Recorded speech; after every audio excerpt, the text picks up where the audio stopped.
Luka Modric es conocido hoy como uno de los mejores mediocampistas de la historia, ganador del Balón de Oro, referente del Real Madrid y símbolo de una generación completa.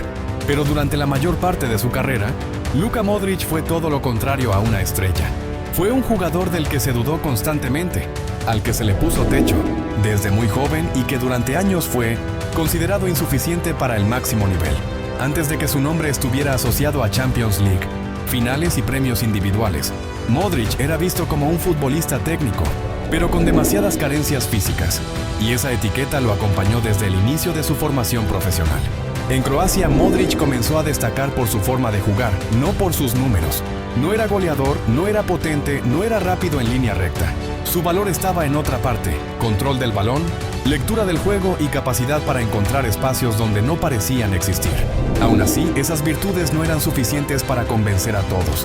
Durante sus primeros años, varios entrenadores coincidían en la misma evaluación. Luka tenía talento, pero no cuerpo. No encajaba en el prototipo clásico del futbolista competitivo.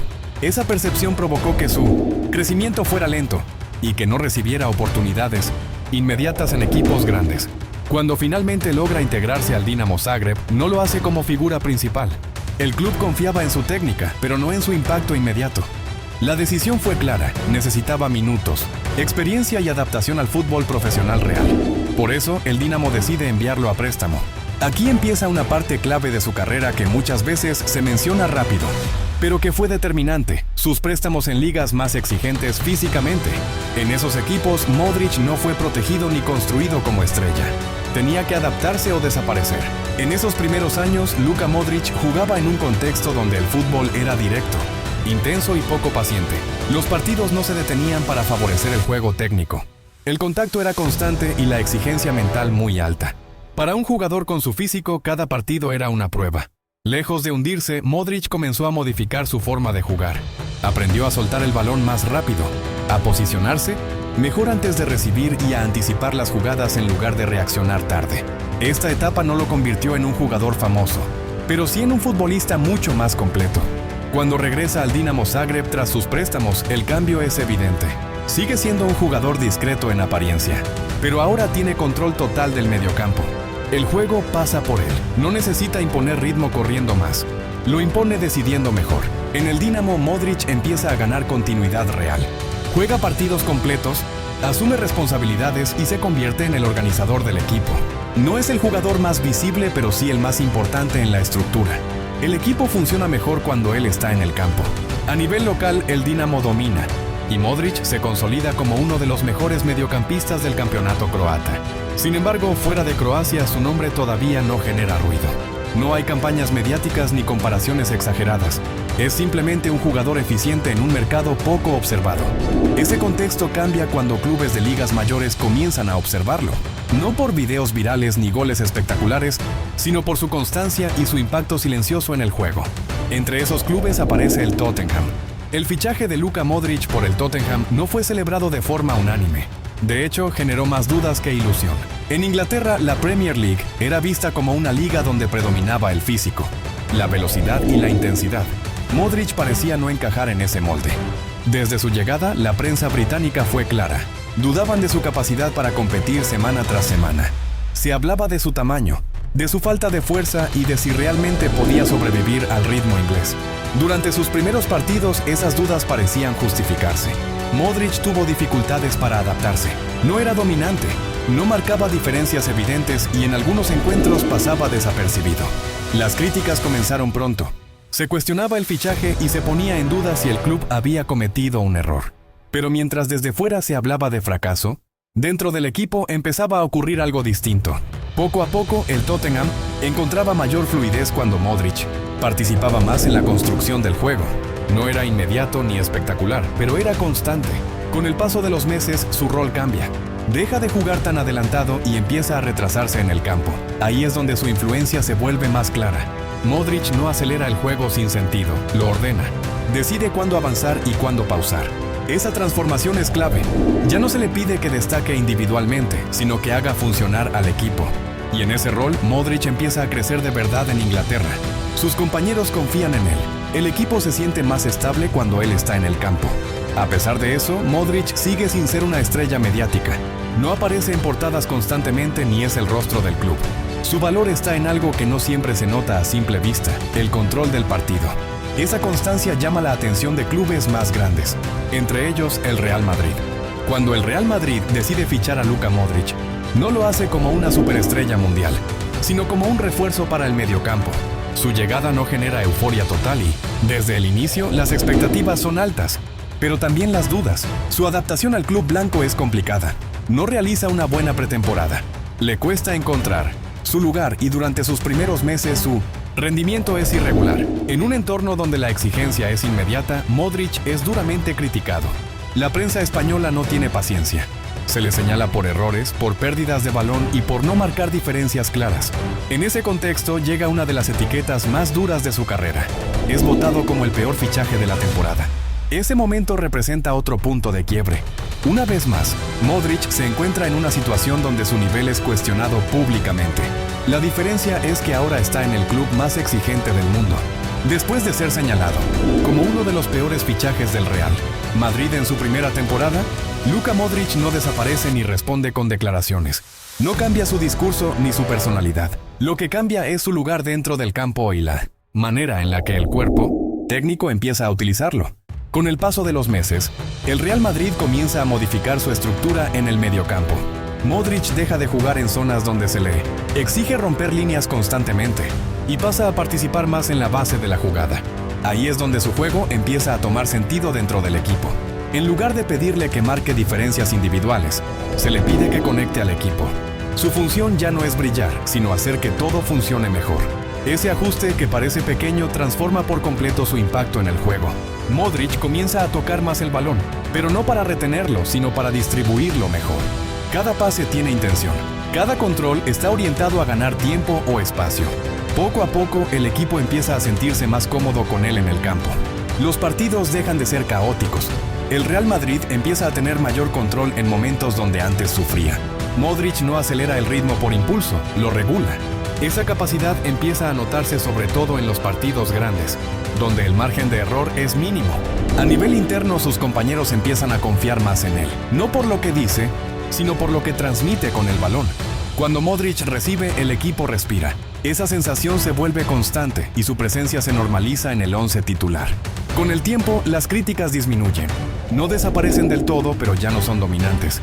Modric deja de ser tema de debate para convertirse en parte de la estructura. Y cuando un jugador deja de ser cuestionado, es porque su rendimiento se volvió confiable. El siguiente paso en su evolución llega con la consolidación de un mediocampo que marcaría época. La combinación entre Modric, Kroos y Casemiro no surge de la noche a la mañana. Se construye partido a partido, ajuste tras ajuste. Cada uno cumple una función específica, y Modric se convierte en el enlace entre todas. No es el que más corre ni el que más recupera, pero sí el que conecta defensa y ataque con mayor naturalidad. Su lectura del juego empieza a destacar incluso por encima de sus limitaciones físicas. En los partidos de alta presión, Modric demuestra algo que antes no se le reconocía: carácter competitivo. No se esconde, pide el balón incluso cuando el equipo está en problemas. Esa actitud cambia la percepción que se tenía de él. Poco a poco deja de ser visto como un jugador frágil. Ya no se habla de su tamaño, sino de su inteligencia. Ya no se cuestiona si aguanta el ritmo, sino si el equipo puede funcionar sin él. En Champions League, su influencia se vuelve aún más clara. En eliminatorias cerradas donde cada error pesa, Modric aparece como una solución constante. No define partidos con goles espectaculares, pero los controla desde el mediocampo. Su capacidad para encontrar líneas de pase en espacios reducidos permite que el Real Madrid salga de presiones complicadas. Eso le da al equipo una ventaja táctica importante frente a rivales intensos y organizados. Mientras tanto, con la selección croata, su rol es aún mayor. Ya no es solo un buen jugador del equipo, es el líder absoluto. El juego gira completamente a su alrededor. Cada ataque pasa por sus pies. Croacia no cuenta con una plantilla llena de estrellas mundiales, pero con Modric en el centro del campo, el equipo compite contra cualquiera. Su experiencia en clubes grandes se traslada directamente a la selección. En torneos internacionales, Modric asume responsabilidades que antes no tenía. Controla los tiempos, ordena a sus compañeros y mantiene la calma en momentos de máxima presión. Su impacto ya no es solo futbolístico, también es mental. De vuelta en el Real Madrid, Modric alcanza una madurez total. Ya no necesita demostrar nada. Su juego es limpio, preciso y efectivo. No busca protagonismo, pero lo tiene. Los entrenadores confían plenamente en él. Juega partidos importantes, finales y momentos decisivos. Su regularidad se convierte en uno de sus mayores valores. Año tras año mantiene un nivel alto, algo poco común en el fútbol de élite. A diferencia de otros jugadores, Modric no depende de la explosividad. Su juego se basa en la toma de decisiones. Eso le permite prolongar su carrera en el máximo nivel sin grandes altibajos. Con el paso de las temporadas, deja de ser simplemente un gran mediocampista y pasa a ser considerado uno de los mejores del mundo en su posición. Ya no hay dudas, solo reconocimiento. El punto más alto de esta transformación llega cuando su rendimiento colectivo e individual se alinean en el mismo año. Con el Real Madrid dominando en Europa y Croacia sorprendiendo al mundo, Modric se convierte en el símbolo de ambos proyectos. Ese momento marca el cierre definitivo de cualquier debate sobre su nivel. El jugador que fue descartado, cuestionado y subestimado ahora está en la cima del fútbol mundial.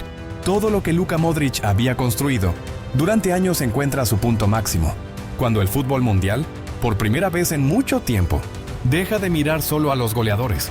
Ese año el foco se mueve al mediocampo, al control del juego, a la inteligencia, a la regularidad. Y ahí es donde Modric ya estaba instalado desde hacía tiempo. El Real Madrid vuelve a dominar Europa y Modric es pieza clave en cada fase decisiva. No es el que acapara portadas por goles, pero es el que sostiene al equipo cuando los partidos se rompen. En finales, en eliminatorias cerradas y en momentos donde el caos aparece, su figura se vuelve constante. Mientras tanto, con Croacia ocurre algo que pocos esperaban.